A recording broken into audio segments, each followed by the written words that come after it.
Hello everyone, welcome back to our YouTube channel. Last పార్ట్లో దుర్యోధనుడు శకునితో ఆ పాంచాలి ముఖం పైన నవ్వు శాశ్వతంగా చెరిపేయాలి మావయ్య అని అంటాడు. ఆ తర్వాత ఏం జరిగిందో ఇప్పుడు తెలుసుకుందాం.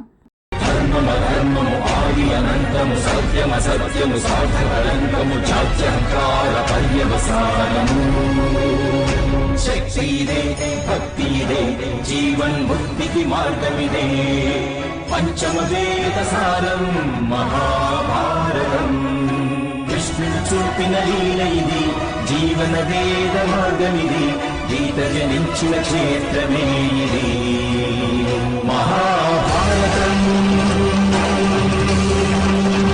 మహాభారతం మహాభారతం మహాభారతం. ఆ తరువాత పాండవులంతా వాసుదేవునితో కలిసి ఇంద్రప్రస్థంలో సరదాగా గాలిపటాలను ఎగురవేస్తూ ఉంటారు. అది చూసిన ద్రౌపది నవ్వుతూ వాసుదేవుని దగ్గరికి వచ్చి, అసలు ఈ గాలిపటాలు ఎగురవేయాలన్న ఆలోచన మీకెందుకు వచ్చింది గోవిందా అని అడుగుతుంది. వెంటనే వాసుదేవుడు మనుష్యులను చూసి, మనిషి మనసు కూడా ఈ గాలిపటంలానే ఎగురుతూ ఉంటుంది. కోరికలనే గాలిలో సమయం అనే దారం తెగిపోవచ్చు లేదా చేయిజారిపోవచ్చు, కానీ మనసు మాత్రం కోరికలతో తునాతునకలైపోతుంది, వెర్రిబావులదైపోతుంది అని అంటాడు. అప్పుడు ద్రౌపది ఒక్కొక్కసారి మనసు వేరొకరి కారణంగా కూడా సంయమనాన్ని కోల్పోతుంది అని చెప్పి వాసుదేవుని వైపు చూడగా, వాసుదేవుని చెయ్యి గాలిపటం దారం తగిలి రక్తం కారుతూ ఉంటుంది. వెంటనే ద్రౌపది, గోవిందా నీ చేతి నుండి రక్తం కారుతుంది అని చెప్పి తన చీర కొంగును చించి గోవిందుడికి కట్టుకడుతుంది.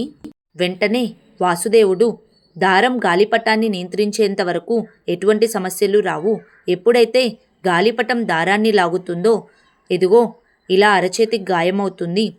ఒక్కొక్కసారి ఇతరులు చేసే ఏదైనా కార్యం మనసును కలచివేస్తుంది. ఆ సమయంలో సంయమనం కోల్పోయే అవకాశం ఉంది, కానీ అటువంటి సమయంలోనే సంయమనాన్ని కోల్పోవకుండా చూసుకోవడం అత్యవసరం అని అంటాడు. అప్పుడు ద్రౌపది, అంటే మా విషయంలో కూడా అలాంటిదేమైనా జరుగుతుందా గోవిందా? నీవు భవిష్యత్తును చూడగలవు కదా అని అడుగుతుంది. వెంటనే వాసుదేవుడు, లేదు సఖీ, నేను నీకు ముందే చెప్పాను, మనిషి స్వభావాన్ని చూసి వారి భవిష్యత్ చర్యలను నేను ఊహించగలను. పాండవుల సాఫల్యం చూసి తప్పకుండా ధృతరాష్ట్రపుత్రులు ఏదో ఒక కుతంత్రం చేస్తాడు. ఆ సమయంలో నీకు అత్యంత అమూల్యమైనది ఏదో దానిని రక్షించుకుంటే నీకు దుఃఖం నుండి భవిష్యత్ సుఖాలకు తప్పకుండా మార్గం లభిస్తుంది అని అంటాడు. అప్పుడు ద్రౌపది, అయితే నీవు మాతో ఉండవా గోవిందా అని అడుగుతుంది. వెంటనే వాసుదేవుడు, నేను మా ద్వారకను రక్షించడానికి వెళ్ళాలి. సాల్వ మహారాజు తన సమస్త సైన్యంతో మా ద్వారకపైకి ఆక్రమణకు వస్తున్నారని సమాచారం వచ్చింది. నేను ఎప్పుడూ నీ మనస్సులోనే ఉంటాను సఖీ, మీ అందరి మనస్సులో నివసిస్తాను. నీవు మనసును జారవిడుచుకోకు. నీవు ఎప్పుడైతే మనసును జారవిడుచుకుంటావో అప్పుడు ఈ కృష్ణుడు కూడా నీతో ఉండడు అని అంటాడు. కృష్ణుడి మాటలు విన్న ద్రౌపది బాధపడుతూ అలాగే చూస్తూ ఉంటుంది.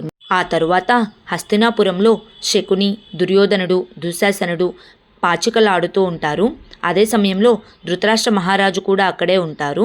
అప్పుడే విదురుడు అక్కడికి వచ్చి ధృతరాష్ట్ర మహారాజుకు ప్రణామాలు చేస్తాడు. అప్పుడు ధృతరాష్ట్ర మహారాజు, విదురా, ఈరోజు నీ హృదయం ఆనందంతో ఉప్పొంగిపోయేలా ఒక సమాచారం చెప్తాను అని పాండవుల మాయసభలో దుర్యోధనుడికి పాండవులకి మధ్య జరిగినది ఏదైనా కానీ అప్పుడు ద్రుపదరాజ కన్య అక్కడ నిలబడి రాజ్యపాలన విషయంలో మాట్లాడడం ఎంతమాత్రం సరికాదు. దీనివల్ల నేను దుర్యోధనుడు ఇద్దరం బాధపడుతున్నాము. ఈ కారణంగానే ద్రౌపదిని హస్తినాపురానికి పిలిచి సత్కరించాలని అనుకుంటున్నాను. కనుక నేను ఒక నిర్ణయం తీసుకున్నాను. పాండవులను ద్రౌపది సమేతంగా హస్తినాపురానికి ఆహ్వానించండి. ద్రౌపది ఆనందంగా ఉండేలా ఏర్పాటు చేయండి. మహాగురు ద్రోణులు, వారి కుమారుడైన అశ్వత్థామను కూడా హస్తినాపురానికి ఆహ్వానించండి. ఇక పాండవులను ద్రౌపది సమేతంగా ఆహ్వానించడం మీ బాధ్యతే విదురా అని అంటాడు. అప్పుడు విదురుడు, పాండవుల ఆనందం కోసం క్రీడా మహోత్సవాలు ఏమైనా ఏర్పాటు చేయమంటారా అని అడుగుతాడు. వెంటనే దుర్యోధనుడు, లేదు చిన్నాన్న, క్రీడా మహోత్సవంలో శస్త్రాల అవసరం ఉంటుంది. మీకు నా స్వభావం, సోదరుడి భీముడి స్వభావం తెలుసు కదా, ఒకవేళ శస్త్రాలను ఎత్తే అవసరం ఉంటే అని అంటాడు. అప్పుడు ధృతరాష్ట్రుడు, ఎవరూ శస్త్రాలను ఎత్తవలసిన అవసరం లేదు దుర్యోధన, ఇది నా ఆదేశం. నీవు పాండవుల పట్ల ప్రేమ ఆదరణతో ఉండాలి.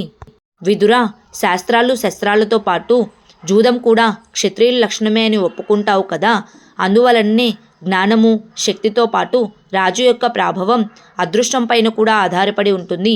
ఎవరి అదృష్టం ఎంత ఉందో తెలియాలంటే జూదం ఆడాల్సిందే కదా, అందువలనే నా కొడుకు అయిన దుర్యోధనుడు జూద వినోదాన్ని ఏర్పాటు చేశాడు. అప్పుడు తెలుస్తుంది ఎవరి ప్రాభవం ఎంత ఉంటుందో. వెళ్ళి ఆహ్వానాన్ని పంపించు అని అంటాడు.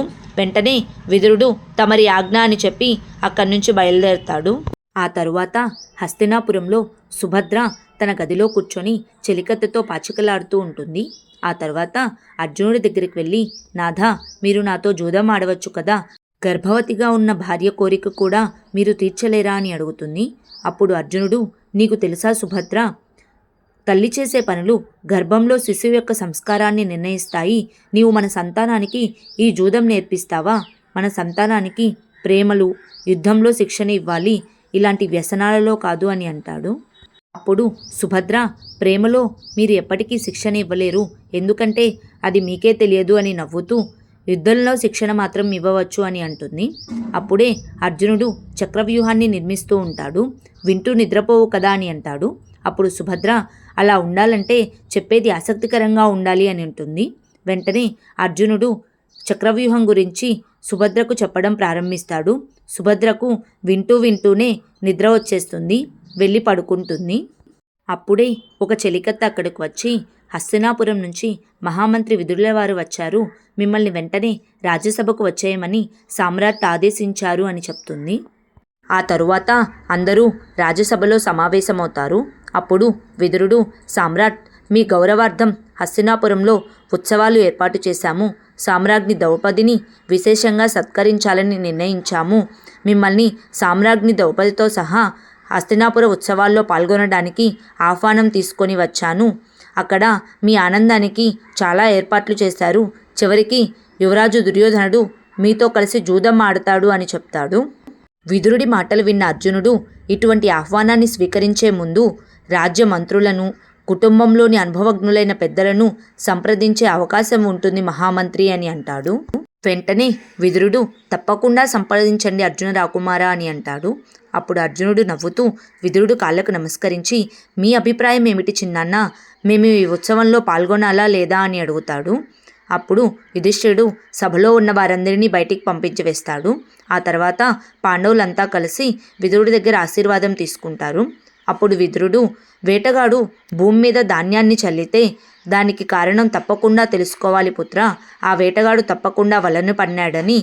మీరు ఎట్టి పరిస్థితిలోనూ ఈ ఆహ్వానాన్ని స్వీకరించవద్దు.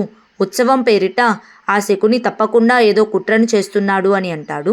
ఆ తర్వాత ఏం జరిగిందో నెక్స్ట్ పార్ట్లో తెలుసుకుందాం. Please like, share and subscribe to our YouTube channel. Thank you.